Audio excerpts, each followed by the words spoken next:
Mulai halaman 56 ya. Coba kita lihat halaman 56.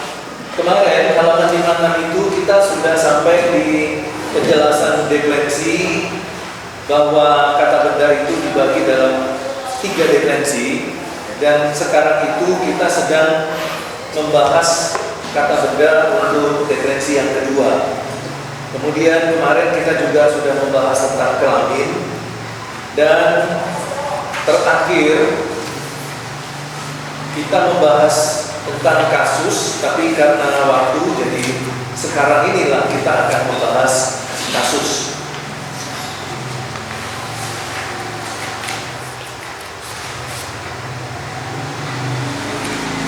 Nah, tetapi sebelum kita membahas kasus,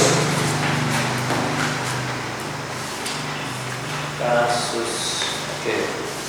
Kita membahas dulu beberapa unsur yang membentuk sebuah kata benda.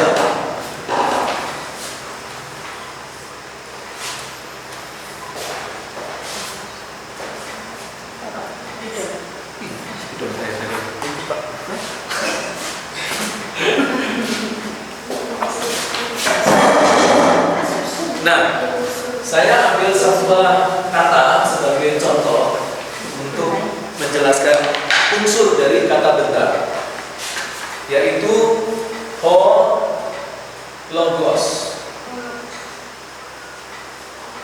Ya, kalau kita perhatikan, ini adalah sebuah kata benda, ya, berbeda dengan bahasa Yunani untuk kata kerja, misalnya duo. Nah, ini begini. Ini kata kerja, duo. Kata kerja yang pertama ya. Ada kata dasar lu, kemudian ada personal ending o. Tapi kalau kata benda yang seperti ini, ho logos.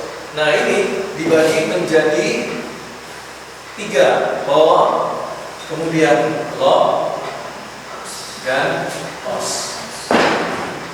Untuk ho itu disebut dengan kata sandang. Lo itu adalah kata dasar, stand, ya, bahasa Inggrisnya stand.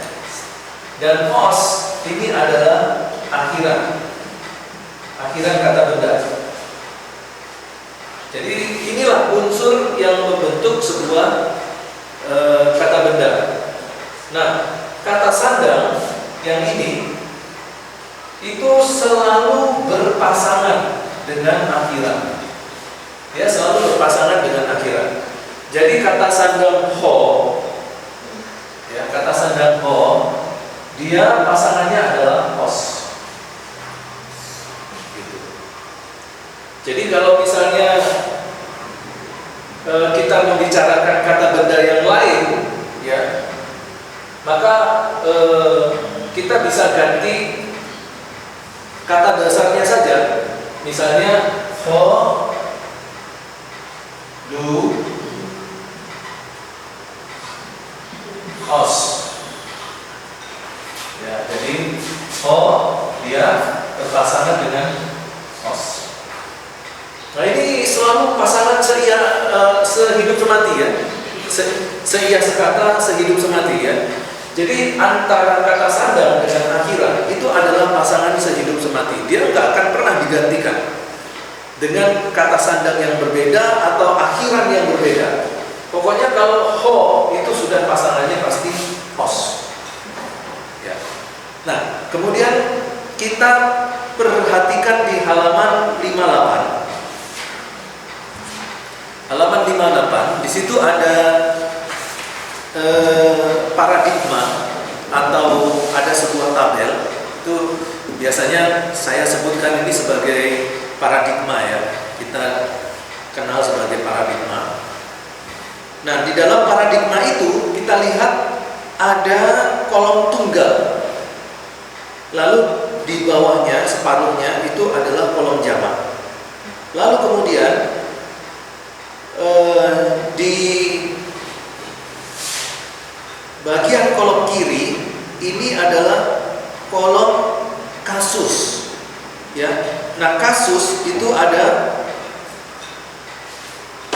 5: nominatif, genetif, datif, akusatif, dan vokatif. Jadi kasus ini dia memiliki 5 jenis: nominatif, genetif, datif, akusatif, vokatif. Nah, jadi setiap kata benda dia pasti punya satu kasus. Ya, setiap kata benda dia punya satu kasus. Pak, apakah bisa Pak sebuah kata benda itu kasusnya 2? Nggak bisa. Karena kasus itu menunjukkan posisi sebuah kata benda di dalam sebuah kalimat. Jadi di dalam sebuah kalimat dia tidak boleh punya 2 posisi. Misalnya dia adalah subjek termasuk juga dia adalah objek. Nah, itu nggak ada.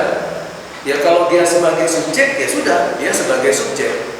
Kalau dia sebagai objek ya sudah, dia sebagai objek. Gitu. Jadi kalau kita perhatikan ini dia hanya berjenis kelamin laki-laki saja, ya. Untuk contoh di dalam halaman 58. Ini kata-kata benda yang berkelamin laki-laki, ya, maskulin. Jadi ini hanya contoh, bukan berarti bahwa ini satu-satunya, bukan ya. Ini hanya contoh. Yang diambil itu adalah kelamin maskulin. Jadi kita perhatikan kalau nominatif itu bentuknya ho logos, genetif tu logo, datifnya bentuknya adalah to logo, akusatif ton logo, vokatif loge. Kemudian bentuk jamaknya untuk nominatif hoi logoi, genetifnya tun logun, datifnya tois logois, akusatifnya tus logus. Ya. Nah, perhatikan dari kolom yang paling kanan itu artinya, jadi hologos firman itu, genetifnya tu logu milik firman itu, datifnya to logu itu kepada firman itu, akusatifnya ton logon itu firman itu, vokatifnya loge firman, ada tanda seru, ya, jadi ada tanda seru. Jadi vokatif itu adalah kasus seruan, misalnya saudara-saudara, nah itu vokatif. Ya. Hai jemaatku, nah itu vokatif. Jemaat yang dikasihi Tuhan, nah itu vokatif. Jadi bentuk seruan. Nah, sekarang mari kita lihat dulu pengertian dari keempat kasus tadi. Kita lihat di halaman 60. Halaman 59 paling bawah. Oh, sebelum itu, saya mau menjelaskan dulu tentang kata sandang. Kembali lagi ke 58. Supaya nanti tidak loncat-loncat penjelasannya. Jadi kalau kita perhatikan di dalam tabel itu, maka kita akan menemukan beberapa kata sandang sesuai dengan kasusnya. Misalnya ini di sini nominatif. Ya, kata sandangnya ho. Ya, kemudian genetif, kata sandangnya tu, datif tunggal, tu. Ya, jadi harusnya ada ini ya, ada ini, ada sirkumfleks sama iota subskrip. Jadi ini adalah iota tapi kecil, ditulis di bawah omega. Kemudian ada akusatif ton. Nah, ini adalah kata sandang untuk setiap kata benda dengan kasusnya. Nah, jadi perhatikan, nominatif itu sudah pasti harus pakai ho. Tidak bisa nominatif pakai tu, nggak bisa, nggak boleh. Nggak boleh ditukar-tukar. Ini sudah paten, sudah seperti ini. Ya, jadi kalau ada tu itu berarti genetif. Kalau genetif itu sudah harus tu. Ya, ini adalah kata sandang yang dimiliki oleh setiap kasus. Nah, dia pasti ada pasangannya. Ini saya kasih tanda titik gini, ya, os. Lalu tu pasangannya u. To pasangannya akhirannya o, pasangan dengan akhiran o. Ton pasangannya ton. Jadi gitu. Nah, nanti tinggal di tengah-tengahnya kita isi stem. Kata dasarnya apa? Misalnya logos tadi. O, log, os. Tu, log, gu. To, log, o. To, logo. Ton, log, on. Ton, logon. Ya.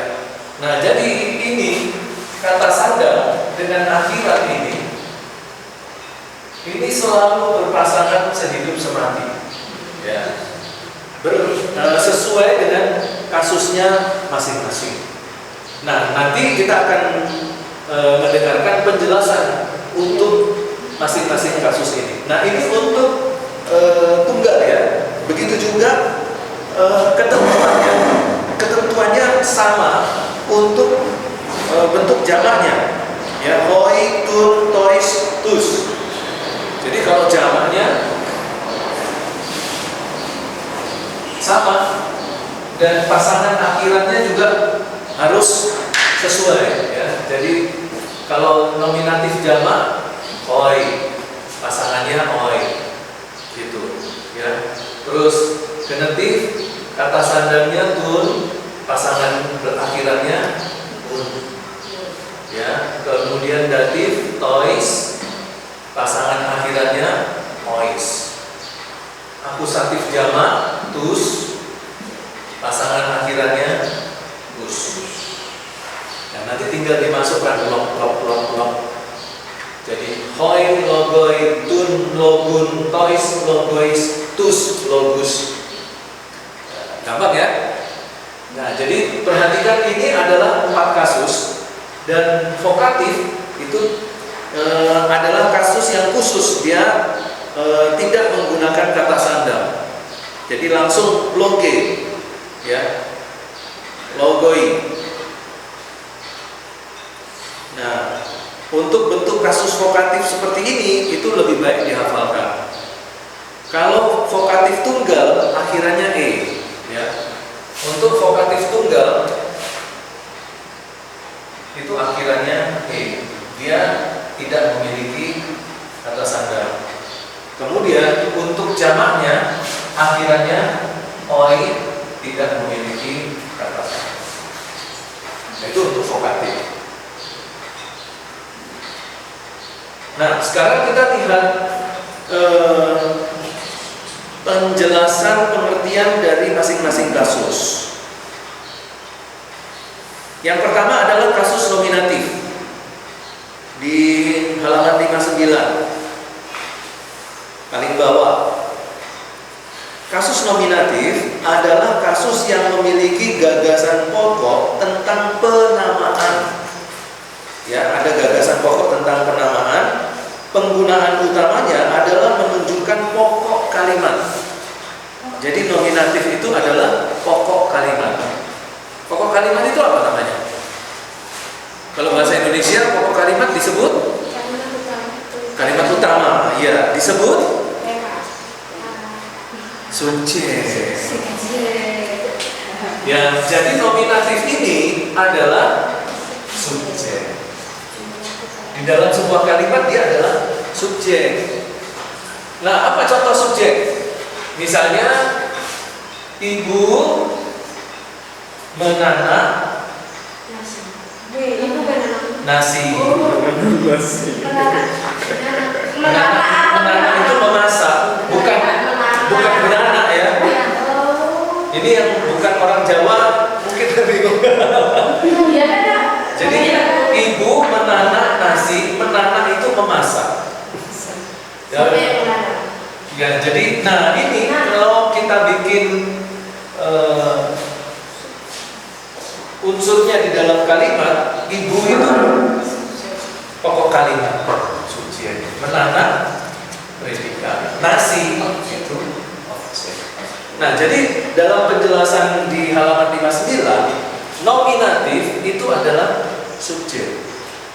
Jadi kalau ada sebuah kalimat, di dalam kalimat Yunani itu ada nominatif, berarti kata itu dia menjadi subjek. Kata itu dia menjadi subjek. Nah, itu untuk nominatif. Dia adalah pokok kalimat atau yang disebut dengan subjek kalimat. Dia berfungsi sebagai subjek. Itu nominatif. Nah, sekarang genetif. Halaman 60. Kasus genetif dalam bahasa Inggris dapat disebut kasus pemilikan. Kasus genetif dalam bahasa Yunani sama seperti kasus pemilikan posesif bahasa Inggris. Genetif dipakai untuk menyatakan kepunyaan atau milik.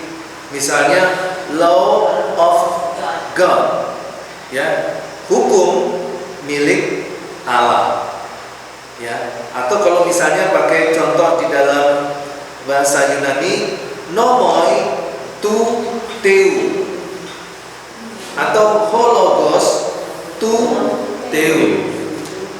Ya, coba perhatiin. Ini contohnya. Kita pakai yang pakai hologos ya. Karena kita tadi sudah susah ya.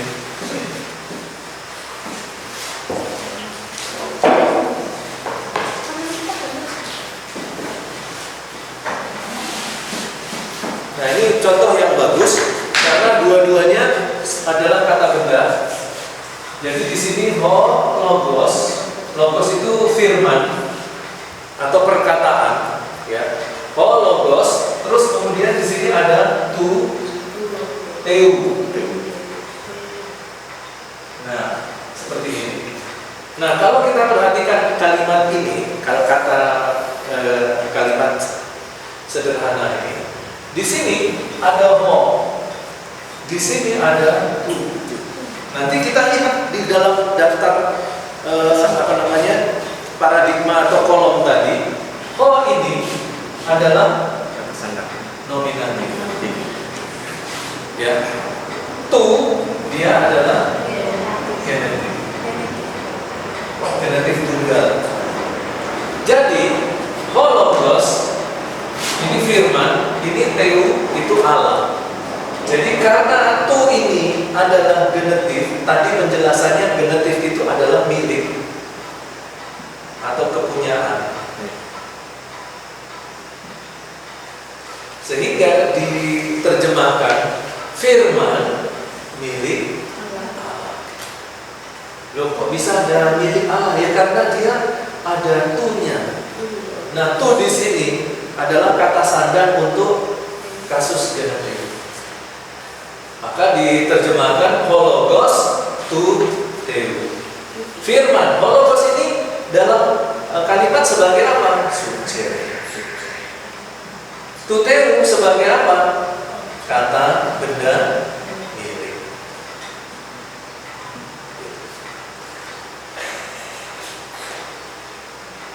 Sampai di sini cukup jelas ya. Nah, kemudian yang berikutnya adalah kasus datif. Masih di halaman 60. Kasus datif dalam bahasa Indonesia dikenal sebagai suatu kata yang mempunyai bentuk dan fungsi di dalam sebuah kalimat sebagai objek tak langsung. Nah, jadi di dalam bahasa Indonesia kita mengenal objek itu ada dua jenis. Objek langsung dan objek tak langsung. Nah, di dalam bahasa Indonesia, objek langsung adalah objek yang langsung berhubungan dengan subjek. Sedangkan objek tak langsung adalah objek yang tidak secara langsung berhubungan dengan subjek. Jadi misalnya pakai kalimat bahasa Indonesia dulu. Budi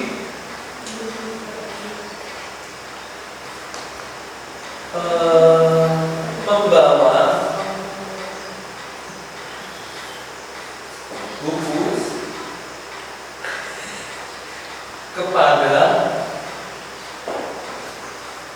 Andi.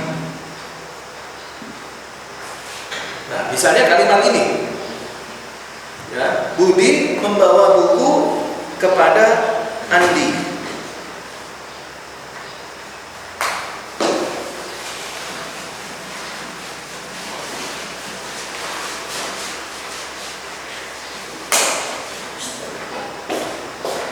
Kalau ini kita buat, kita pisah-pisahkan dalam unsur-unsur kalimatnya, dia jadi seperti ini.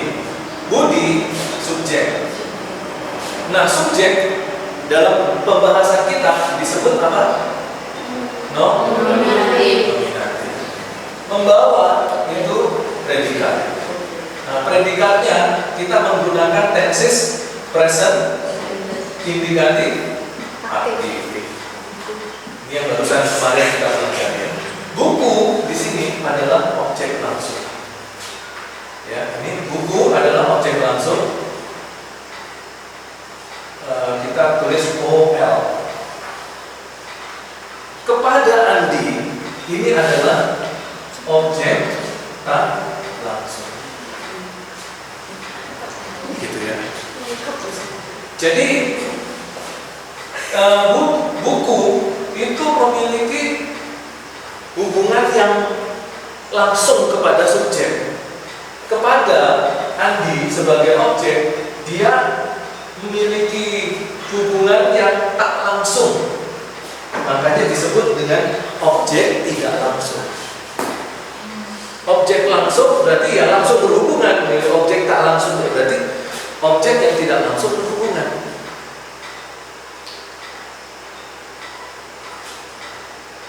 Nah, ada satu ayat di dalam Alkitab dalam Matius pasal 16. Mulai ayat yang ke-22 kalau nggak salah.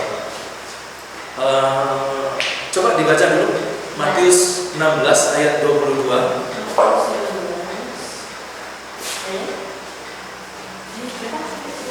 Ayat 22. Tetapi Petrus menarik Yesus ke samping dan menegur dia, katanya, Tuhan, kiranya Allah menjauhkan hal itu. Hal itu sesekali tak akan menimpa engkau. Oke. Nah, sekarang ayat 23-nya.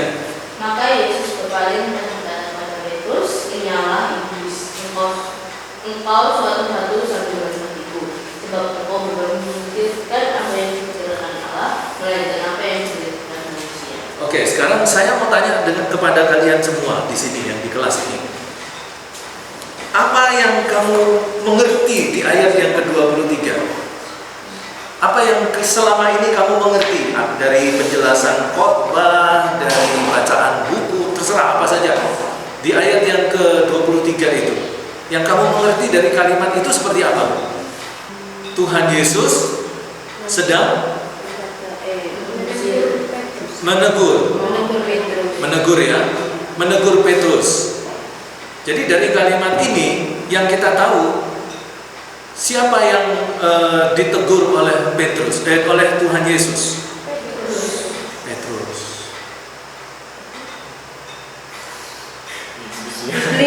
Iblis. Loh. Enyalah engkau iblis. Dia Tuhan Yesus mengatakan itu kepada siapa?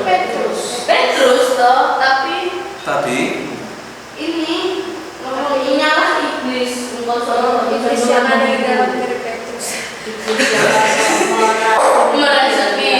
Iblis merasuki pikiran Petrus. Ada lagi? David? Siapa? Hah? Iblis merasuki pikiran Petrus. Lalu yang diusir Nyahla itu siapa yang diusir Nyahla itu? Di dalam diri Petrus. Di dalam diri Petrus. Yakin setan itu di dalam diri Petrus. Yakin. Coba ayat sebelumnya. Tuhan Yesus bilang apa sama Petrus? Ayat sebelumnya. Sebelum itu, ayat sebelum itu. Sejak waktu itu Yesus mulai menyatakan kepada murid-muridnya bahwa ia harus pergi ke Yerusalem Sebelumnya lagi. Lalu Yesus melarang murid-muridnya supaya jangan memberitahukan pada siapapun bahwa ia Mesias. Ya, sebelumnya lagi. Kepadamu aku memberikan kunci kerajaan surga. Sebelumnya lagi. Dan aku pun berkata kepadamu, oh adalah Petrus dan di atas batu batu itu aku akan memberikan jembatan. Ya, Tuhan Yesus bilang sama Petrus, engkau adalah batu karangku. Sebelumnya lagi. Bilang apa? Kata Yesus kepadanya, berbahagialah engkau Simon bin Yunus. Sebab bukan manusia yang menyatakan itu. Stop, bukan manusia, tapi melainkan Bapamu yang di surga. Artinya apa? Di dalam diri Petrus ada roh Bapa. Ya kan Bapa yang mengatakan itu. Atau Bapa di luar Petrus? Kan Tuhan Yesus kan tanya, menurut kamu siapa? Menurut orang-orang siapa aku? Orang murid bilang, engkau Elia, engkau salah seorang nabi. Lalu Tuhan Yesus tanya lagi, tapi menurut kamu siapa aku? Lalu Petrus katakan, engkau Mesias, anak Allah yang hidup. Lalu Tuhan Yesus katakan, berbahagialah engkau Petrus, karena bukan kamu yang mengatakan itu, tapi Allah yang mengatakan. Oke, sampai di sini sudah cukup jelas ya, hubungan antara Petrus dengan Allah Bapa itu seperti apa? Dekat enggak kira-kira kalau menurut kalian hubungan Simon Petrus dengan Allah itu dekat enggak? Dekat ya. Nah sekarang di ayat yang berikutnya dikatakan, enyalah engkau iblis. Iblisnya di mana? Di dalamnya Petrus. Jadi yang Petrus yang tadinya dekat dengan Bapa, ternyata di dalamnya juga ada iblis.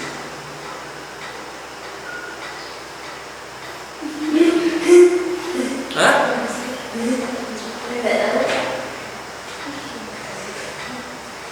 Apakah Allah Bapa dan iblis itu berbagi tempat di hati Petrus? Bertetangga gitu? Kan Tuhan Yesus mengusir kan? Mengusir, enyalah iblis. Iblisnya di mana? Bilangnya kepada siapa? Nyala iblis itu bilangnya kepada siapa? Petrus. Berarti iblisnya di mana? Di samping. Mana buktinya? Mana buktinya? Tunjukkan buktinya. Jangan berasumsi.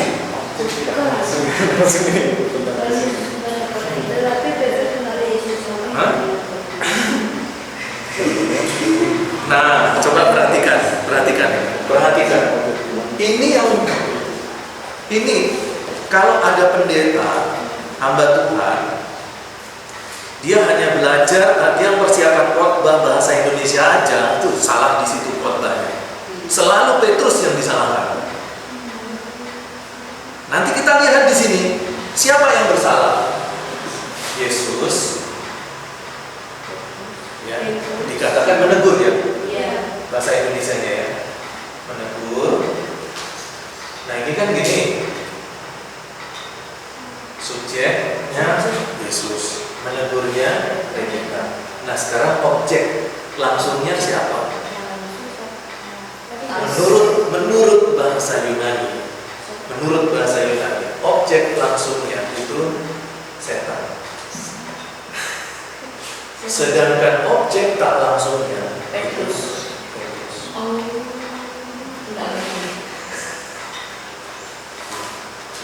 Nah, tapi ini kalau seperti tadi kan itu kan kamu tebak-tebak buah manggis. Nah, ini pasti ini objek tak langsungnya.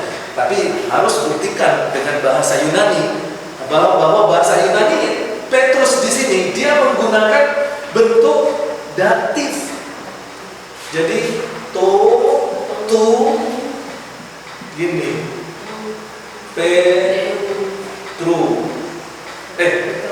To ini sorry. Pakai omega. Jadi dalam bahasa Yunaninya itu to Petro.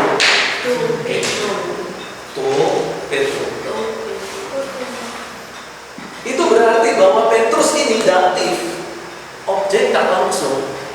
Langsungnya siapa? Setan. Jadi Tuhan Yesus Yesus itu menegur setan, bukan Petrus.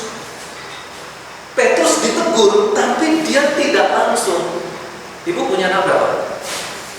1. Aduh. Ada yang punya saudara di sini? Pasti punya saudara semua ya. Saya juga punya saudara. Saya dulu waktu masih kecil itu, waduh, waktu dibilang nakal. Ya. Jadi waktu kami kakak beradik ini melakukan satu kegiatan, misalnya tidak tidur siang lalu pergi ke sawah, gitu ya, cari ikan, gitu ya. Itu nanti dipanggil sama orang tua. Yang dimarahi kakak ini nomor 1. Yes. Itu dia dimarahi secara langsung. Kita adik-adik diam aja.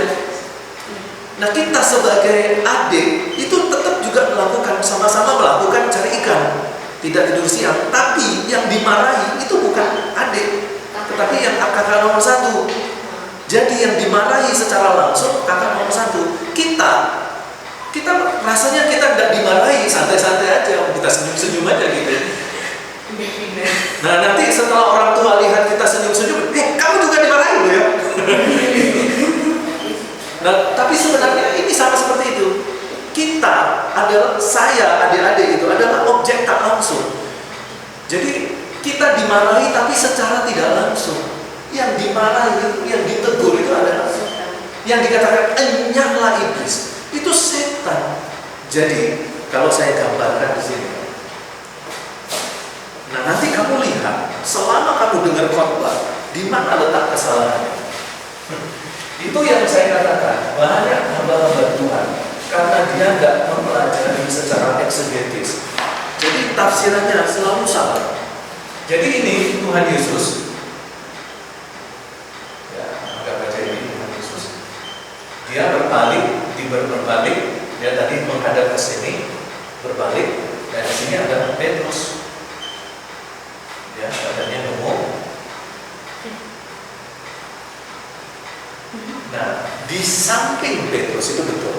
Di samping Petrus itu ada iblis. Iblis ini dia sedang mempengaruhi Petrus, pikirannya Petrus. Iblis mempengaruhi pikiran Petrus. Tuhan Yesus bisa lihat iblis, ngerti? Tuhan Yesus bisa tidak Tuhan Yesus lihat iblis? Bisa. Apa buktinya? Harus ada bukti. Kenapa? Di mana yang menunjukkan bahwa Tuhan Yesus bisa lihat iblis?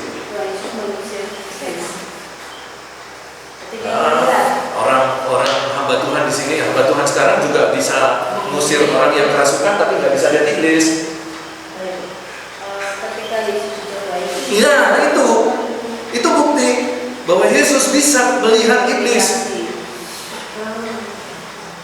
Nah, jadi Tuhan Yesus di sini dalam konteks Matius 16, yang Tuhan Yesus lihat ini sosok iblisnya, pribadi iblisnya yang sedang mempengaruhi pikiran Petrus. Tuhan Yesus lihat, ini kurang ajar nih iblis.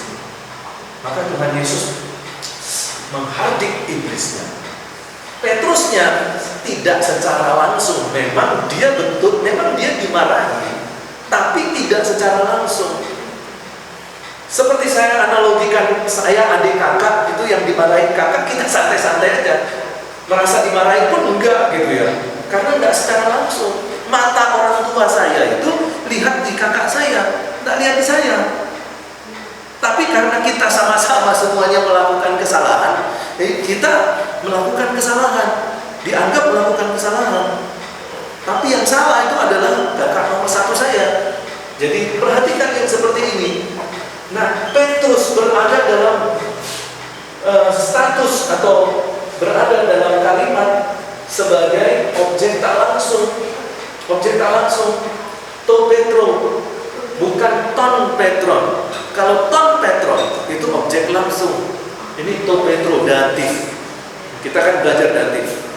Jadi di sini kita perhatikan apa yang dikhotbahkan pendeta-pendeta. Simon Petrus itu, coba lihat, dia itu orang sanguin.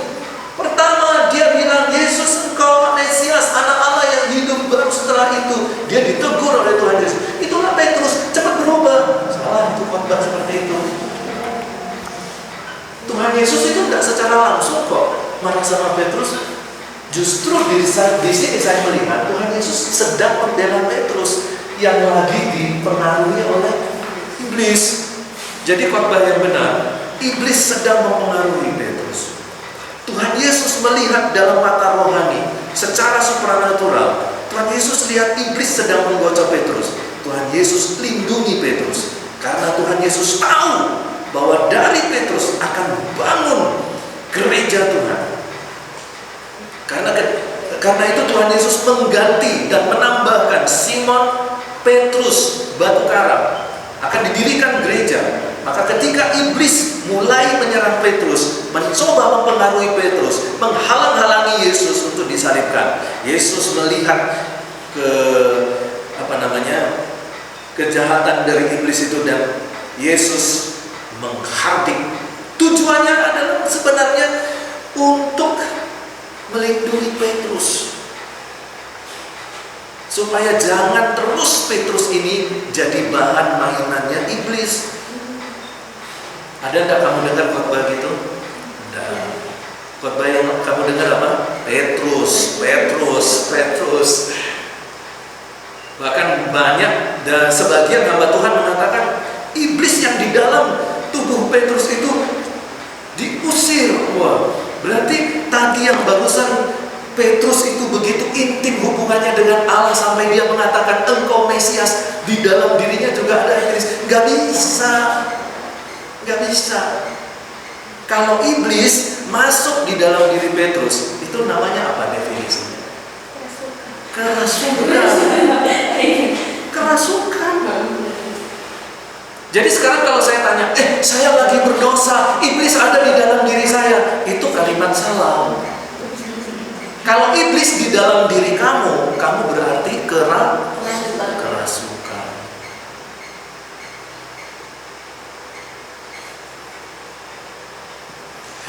Karena apa?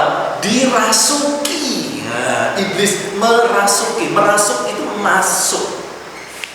Jadi kalau kamu meyakini di dalam dirimu ada iblis, kamu dirasuk.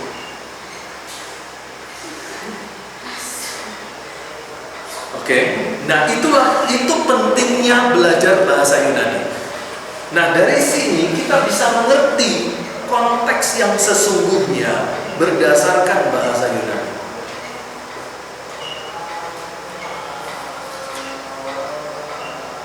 Coba kalau ada orang tetap menyangkal, nggak bisa Pak, tidak bisa begitu.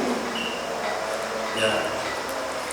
Yang dihilang itu Petrus. Nah sekarang kalau tetap ngeyel Petrus yang ditegur, kenapa Alkitab tulis datif? Kenapa Alkitab tulis datif? Kenapa tidak ditulis akusatif? Ton, Petron, ya, ton, Petron. Tulis aja begini. Nah itu saya juga akhirnya mengatakan bahwa betul Petrus yang ditegur secara langsung. Karena ini ton, Petron, objek langsung, tegur langsung. Ini datif, ditegur tidak langsung. Yang langsung siapa? Setannya. Nah itu, ya. Makanya kalau saya selalu tidak jemu-jemu memberi nasihat, jangan puas hanya membaca Alkitab bahasa Indonesia. Jangan puas. Nanti kita akan melihat contoh-contoh yang lain lagi. Yang di situ nanti kita baru sadar bahwa ternyata kita wajib membutuhkan Alkitab bahasa Yunani. Nah, kalau kita wajib membutuhkan Alkitab bahasa Yunani, itu berarti bahwa kita wajib belajar sungguh-sungguh bahasa Yunani.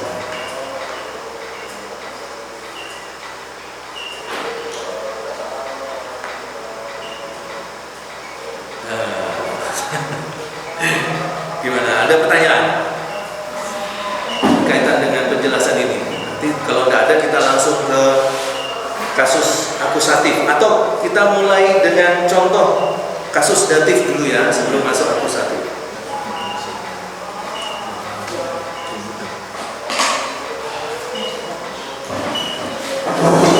Bisa minta tolong David bantu menghapuskan papan tulis?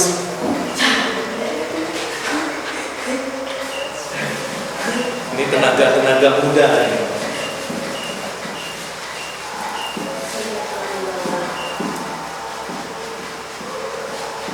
Nanti belajar tulis bahasa Yunani ya, jangan pelan ya, harus agak cepat belajar tulisnya. Sudah mulai belajar nulis bahasa Yunani? Belajarnya harus tiap hari ya.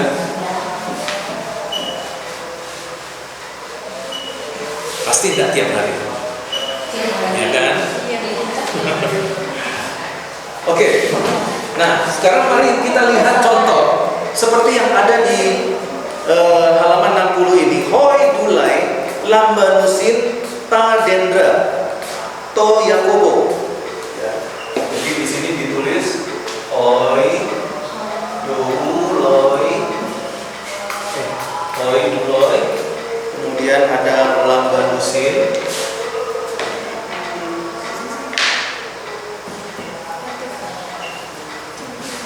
Tadendra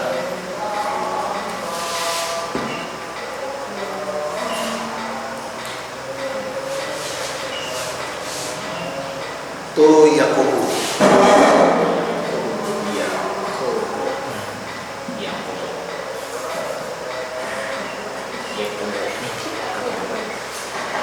Iya. Pakai omega semua. Nah, ini semuanya. Jadi kalau kita lihat di sini, hoi duloi lambanusin tadendra to Yakobo. Perhatikan di sini. Kalau kita lihat di kalimat ini, kita bisa bagi seperti ini. Nah, kita bisa bagi seperti ini. Hoi duloi, perhatikan kata sandalnya, hoi. Kata sandalnya apa? Hoi. Dia sebagai kasus nominatif. Tunggal atau jamak? Jamak. Berarti di sini hoi duloi, dia dalam kalimat sebagai di dalam kalimat dia sebagai apa? Ya, nominatif itu apa? Subjek.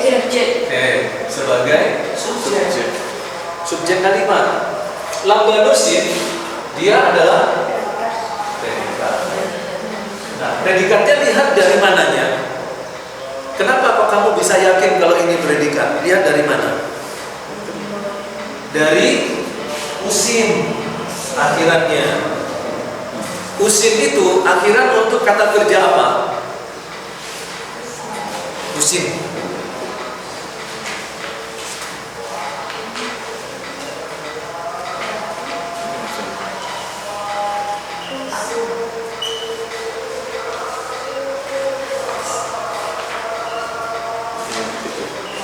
Kata kerja apa? Ya baru satu kata kerja yang kita pelajari. Mikirnya kalau lama banget. Kan kita baru satu pelajari jenis kata kerjanya. Present, indikatif, aktif. Orang keberapa? Orang keberapa? Orang ke tiga. Ya, orang ketiga. Tunggal atau jamak? Jamak. Nah, seperti ini nanti ya jawabnya ya di UTS. Kemudian ini tadendra. Nah, di sini ada ya ini yang kita belum pelajari karena kita belum sampai di akusatif. Ini adalah akusatif ya. Nah, akusatif itu objek langsung. Tapi karena dia ta ini itu bentuk dari akusatif kelamin neuter. Jadi ini akusatif kelamin neuter. Nah, di sini kita ini belum selesai ya. Ini subjek tunggal atau jamak? Kasusnya apa? Nominatif. Kelaminnya apa? Maskulin. Gitu ya, nanti jawabannya. Lalu yang berikutnya ini objek langsungnya tadendra. Ya, sandang. Kata sandang untuk apa? Untuk akusatif. Ya, akusatif. Jumlahnya jamak. Ya. Kelanjutnya di dalam kalimat dia sebagai to Yakobo, to datif. Ya, ini kata sandang untuk kasus datif. To di sini tunggal atau jamak? Tunggal. Maskulin atau neuter? Maskulin. Tuh. Kata benda. Karena dia datif, maka dia sebagai objek tak.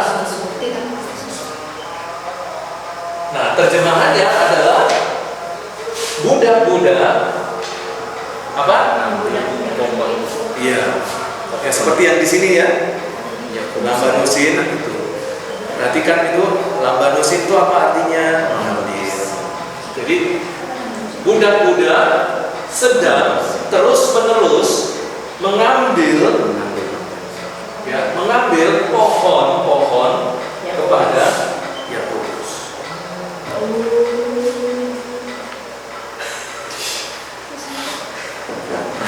Budak-budak sedang terus-menerus mengambil pohon-pohon kepada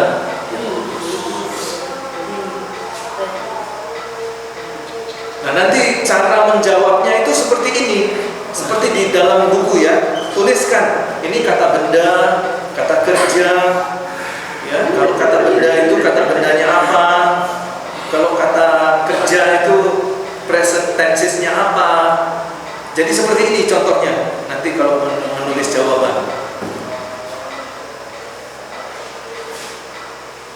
Jadi kalau kita melihat sebuah kalimat bahasa Yunani, yang pertama, perhatikan kata sandangnya.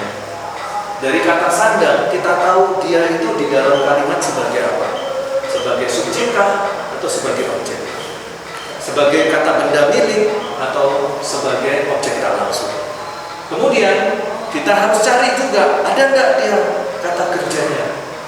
Kalau kata kerja, lihat di mananya? Lihat di akhirannya, musim. Nah, kemudian ini ada satu peraturan baru yang kalian harus tahu. Bukan peraturan baru-baru dibuat, bukan, tapi baru untuk kalian. Peraturan tambahan untuk kalian pelajari. Kalau kita lihat di dalam kata kerjanya, lambanusin, usin, ini kita terjemahkan mereka. Tapi di dalam terjemahan merekanya nggak disebut. Coba perhatiin.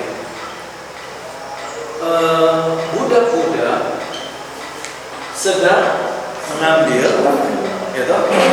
Budak-budak sedang mengambil pohon-pohon. Merekanya nggak ada, nggak disebutin.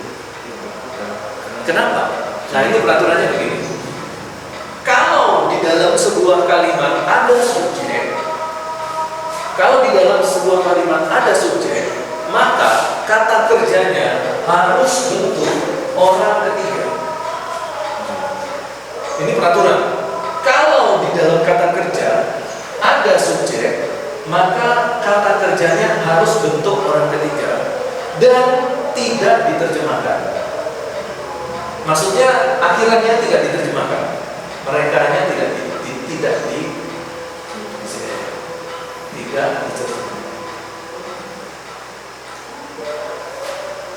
Itu peraturan. Kalau misalnya di sini tunggal, misalnya gini, dulos, ini tunggal. Nanti di sini harus dalam bentuk tunggal.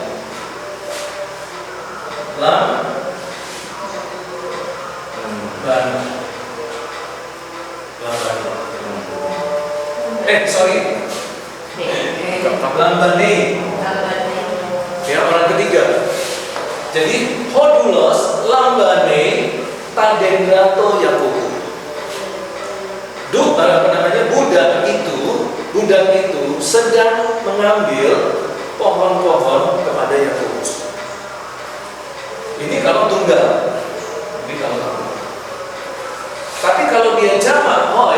maka orang ketiganya jamak.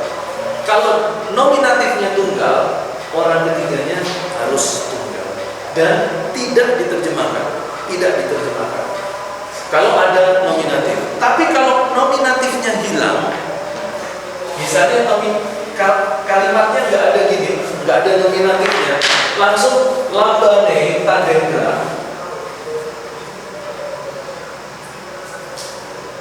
Misalnya begini, lambane tandendra. Kalimat ini tidak ada nominatif, dia langsung begini. Maka E-nya harus diterjemahkan. E-nya di sini dia mengambil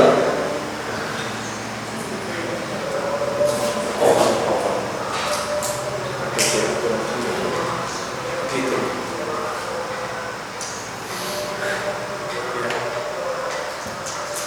Itu cara menerjemahkan kalimat bahasa Yunani.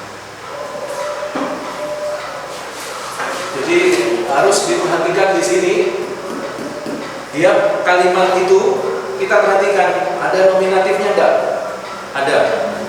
Kalau ada nominatifnya, kata kerjanya harus bentuk orang ketiga. Kalau nominatifnya jamak, orang ketiganya harus jamak. Kalau nominatifnya tunggal, orang ketiganya harus tunggal. Nggak boleh ini jamak, ini tunggal, nggak boleh. Nggak boleh.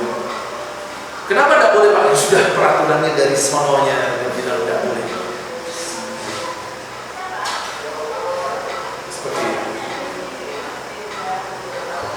Nah nanti di dalam eksegese seperti tadi, ketika ini kita terapkan di dalam penggalian analisa firman Tuhan. Nah, contohnya seperti di dalam Matius 16 tadi.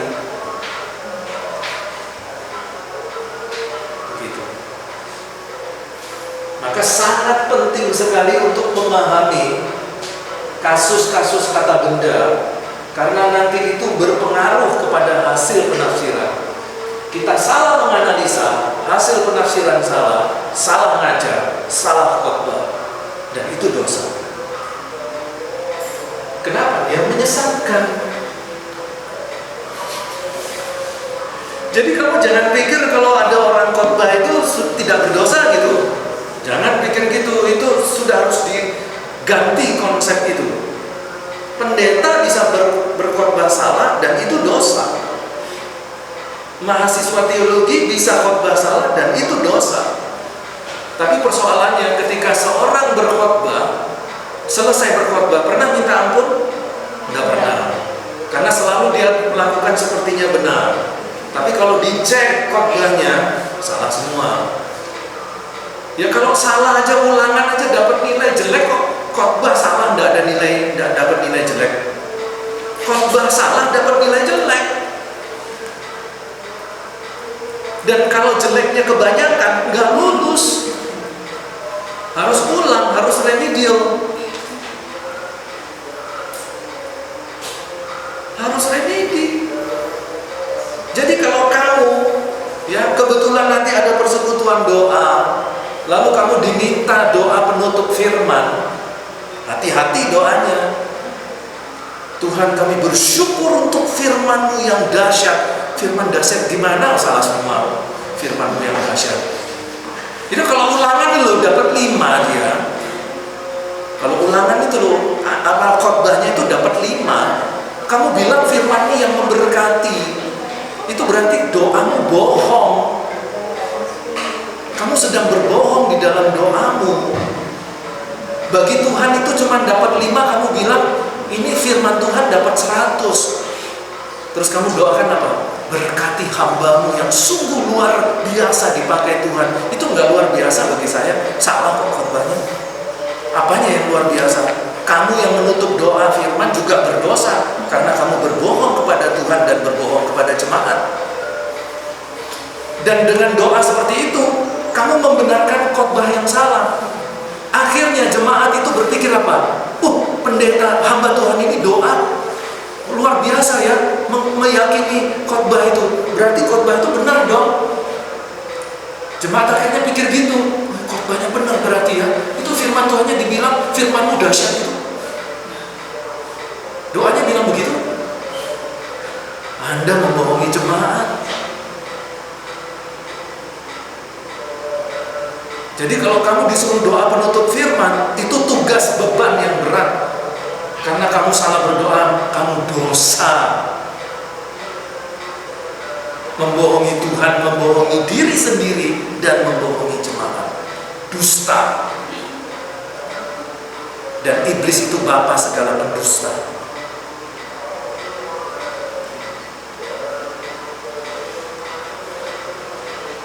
Jadi, ketika kamu dengar firman, kamu harus cek, betul-betul cek, benar enggak? Sehingga ketika kamu disuruh doa, kamu tahu harus doa yang seperti apa. Pak, seandainya kalau khotbahnya itu salah, Pak, terus doanya yang seperti apa ya, Pak? Ya? Supaya orang itu nggak tersinggung, jemaat juga nggak dibuat bertanya-tanya. Khotbah yang bijak itu seperti apa ya, Pak? Lah kamu tuh loh mahasiswa teologi kok masih minta diajari doa? Ya mikir dewe, mikir sendiri. Kalimatnya bagaimana? Apa mau masih minta diajari saya? Nggak malu?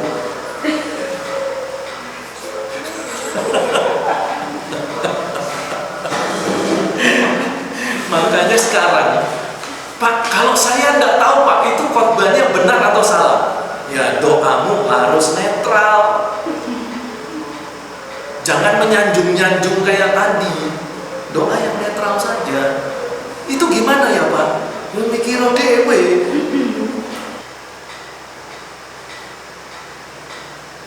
Gitu ya.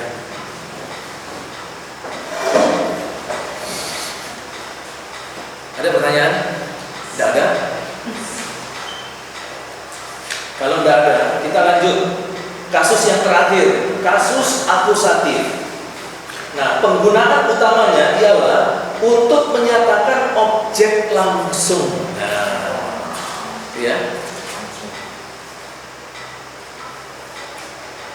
Jadi kasus akusatif ini untuk menyatakan objek langsung.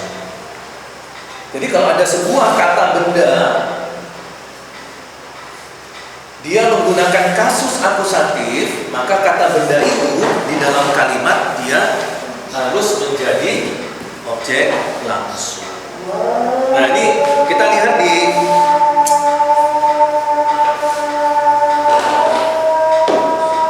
kita lagi selesai ya. Kita lihat contoh seperti ini, ho anthropos lege logus. Nah ini contoh sederhana ya. Ho anthropos lege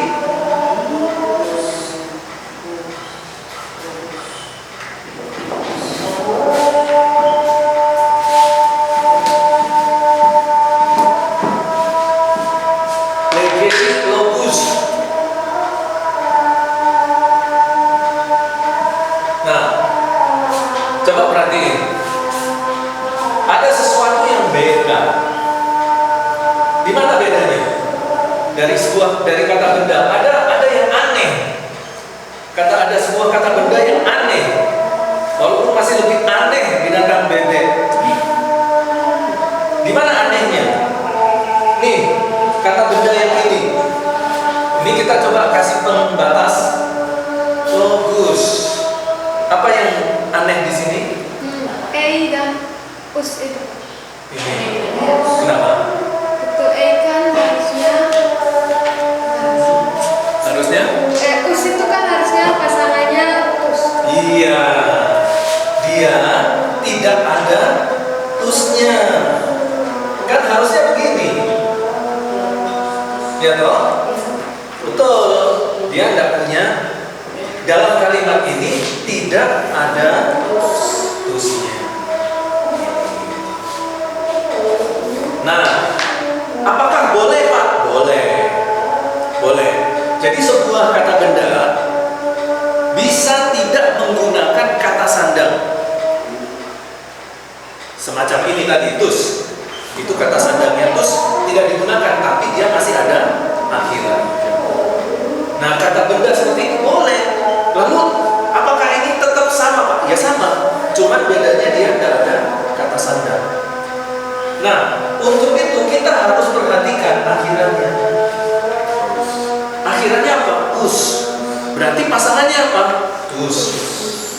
Kalau tus, berarti apa ini? Akusati.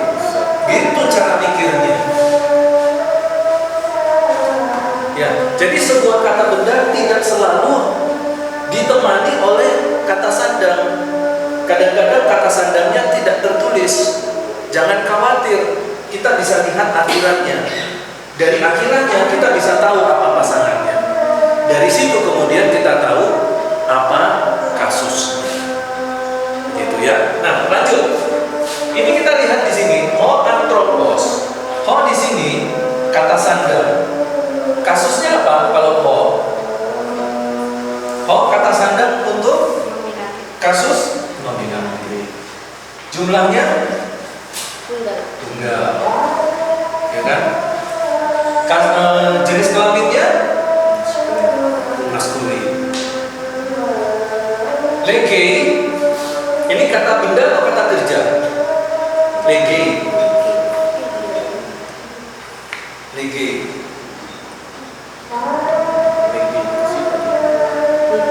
Kata kerja, predikat. Ya toh? Tensesnya apa? Present, indikatif, aktif. Orang keberapa? Orang ketiga. Tunggal atau jamak? Tunggal. Nah, perhatikan. Nominatif di kalimat ini ada nominatif.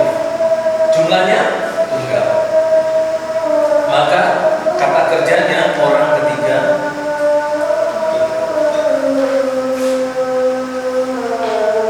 Itu peraturan wajib ini. Kalau kalimatnya tidak seperti ini, kalimatnya salah. Misalnya legusin, misalnya ini seperti ini. Ya. Legusin. Gini Pak, salah, nggak boleh. Kenapa nggak boleh? Oh ini tunggal kok. Nggak bisa. Masa tunggal ketemu jamak? Tunggal harus ketemu tunggal. Gitu. Ya.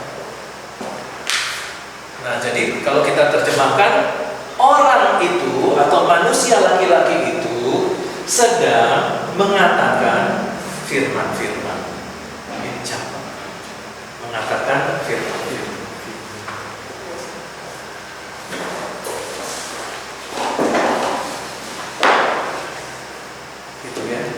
Nah, sekarang kita lihat ke halaman 61.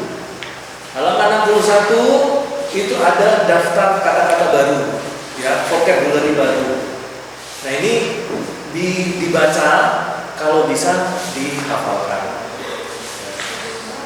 Kalau misalnya tidak mampu menghafal, setidak-tidaknya baca satu persatu kata-kata ini, supaya tidak asing di dalam pikiran kita. Kita tahu bahwa ada kata itu, gitu ya. Jadi kita baca, jangan membaca satu kali ya, berulang-ulang. Kalau bisa bacanya lebih dari 10 kali, supaya masuk ke alam bawah sadar. Kemudian di halaman 62 ini ada soal latihan. Nah, di sini kamu kerjakan nomor 1 sampai nomor 4 PR. Ya. Soal latihan di halaman 62 itu kamu kerjakan mulai dari nomor 1 sampai nomor 4, nanti dikumpulkan. Saja. Mau tambah lagi? Saya tambah Pak. 5 jangan tambah. Oke. Ya. Nah, nanti seperti itu. Jadi sebelum sebelum UTS minggu depan kalian kumpulkan ini. Boleh kumpulkan langsung ke saya atau bisa dalam bentuk file kamu kirim ke email saya. Ya, kirim ke email. Jadi boleh lewat email, boleh kumpul langsung dengan kertas. Ada pertanyaan?